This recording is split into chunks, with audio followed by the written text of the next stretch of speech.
You are watching WPTV.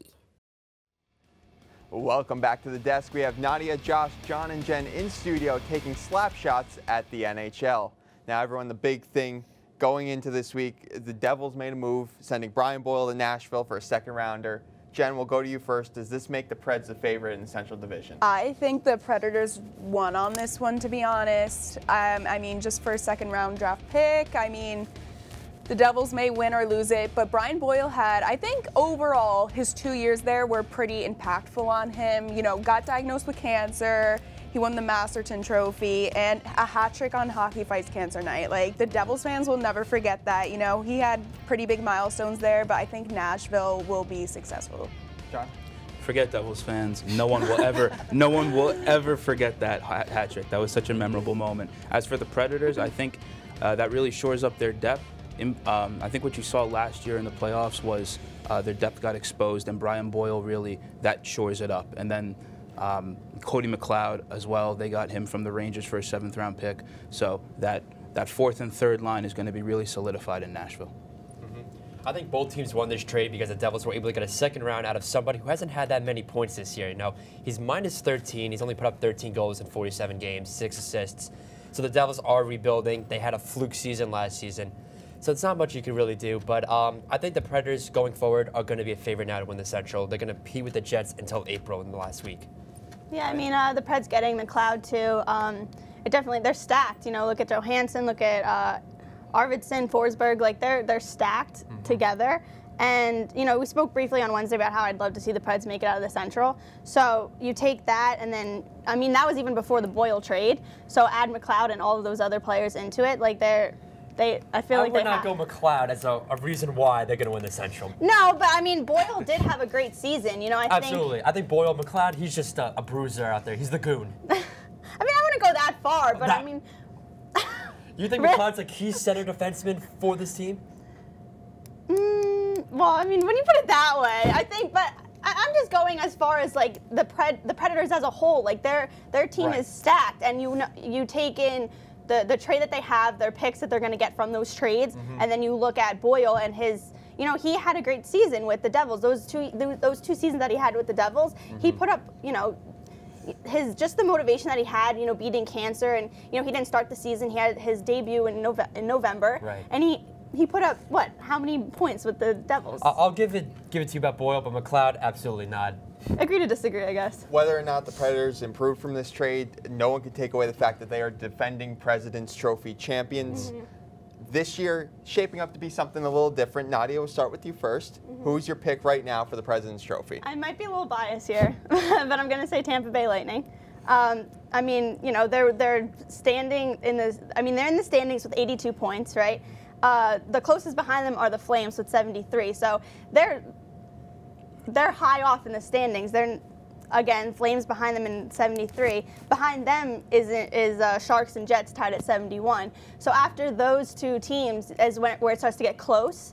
I think behind them is Nashville, and then I don't know who's after them. I guess Toronto, I think. So that's where it starts to get grouped, where you know it's 69 points, 68 points, but 82 points ahead of all those other teams. It's like you can't go with any other team. They're so far ahead of everybody else in the standings. Right. Unless injuries occur, I do not see the Tampa Bay Lightning losing the President's Trophy. I mean, right now they are the clear favorite to win. The Flames, on the other hand, they're hot, no pun intended. They are on a roll lately. This past, no one expected the Flames in general to be up here. Yeah. I mean, I'm more than shocked for the Flames. I'm happy for them, but Tampa, absolutely. John, do you agree? Sounds like an easy pick, and yeah, I'm going with Tampa. There's just no one out there like up and down the lineup that can really compete with Tampa every single night. I think the only team that's going to make it close is neither any of the teams you said. It's going to be Winnipeg, and my pick is still Tampa, but the one that's right behind them is going to be Winnipeg in April. Jen, we making it in Queen Sleep? I was thinking along the Sharks, just because they're a unique team and you would like to see someone different win, but I mean, you can't go wrong with Tampa. They really deserved it. The first clean sweep on a Picks bar in the history of the sports desk. I guess I got to be different. I'll say the Flames just to be a little different here. Anyway. Last night, your Islanders played your Devils. Yes. John, as we take a look at some of the footage, what did you take away from that game? The Islanders need to be better. Okay, you're playing against Corey Schneider, And all respect to his career, but he hasn't won a game since 2017, and the Islanders needed to score more than one regulation goal. Okay, and final score was 2-1 in a shootout. It can't be that close. If the Islanders are to really make a push for the division and make home ice in the playoffs, they have to beat these teams like running away. It doesn't have to be a blowout, but it has to be like a clear-cut win, doing the little things right and getting pucks in the back of the net. And I didn't see that. I think the only way they're going to improve is really they need a scorer at the deadline, and that's really where I'm going with it. I need to see more from the Islanders. Jen? I mean, as a big of a Devils fan I'd have to agree with John, just because the Devils definitely held their own last night. I mean, I didn't, as much trash as I talk about Corey Snyder, he definitely held his own last night, but nor do I think he should be staying with the team any longer than he is. But I mean, the Devils definitely held their own last night. They did pretty good. Yeah, Corey Snyder is still looking for that first win in the NHL since, what, December of 2017, I think it was? Yeah. He got his win in the AHL, but that doesn't count, let's be real. But the Islanders did play a sloppy game, so that's kind of upsetting to see for Islander fans in general because they look like they're the clear winners now for the Metro. Capitals are not far behind, so if they show their signs of weakness, the Capitals are going to take advantage of that, and we've seen this before.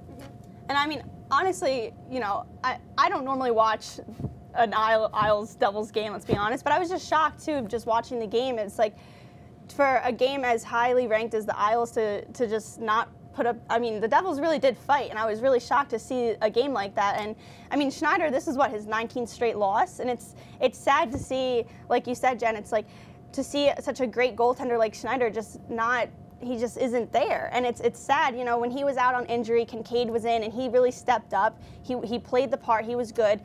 Schneider came back, and it's just he hasn't been there since. And then Kincaid was in, he hasn't really been there either. They brought in the rookie goalie, and it's just like they have to get their goaltending there for the team to really step up. And you know, there's injuries, there's other parts there, but I mean the Devils as a whole, for them to really play and show up on a team like the Isles, it was a great game. It really was.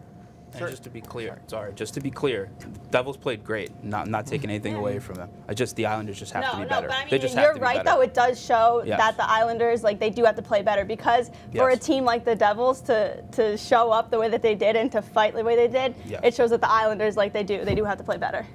Certainly interesting time in the NHL, a little bit after the All-Star break. Teams are starting to get that climb to the Stanley Cup playoffs. Thank you to our analyst crew, studio manager Al Clarke. That's it for this episode of WP Sports Desk.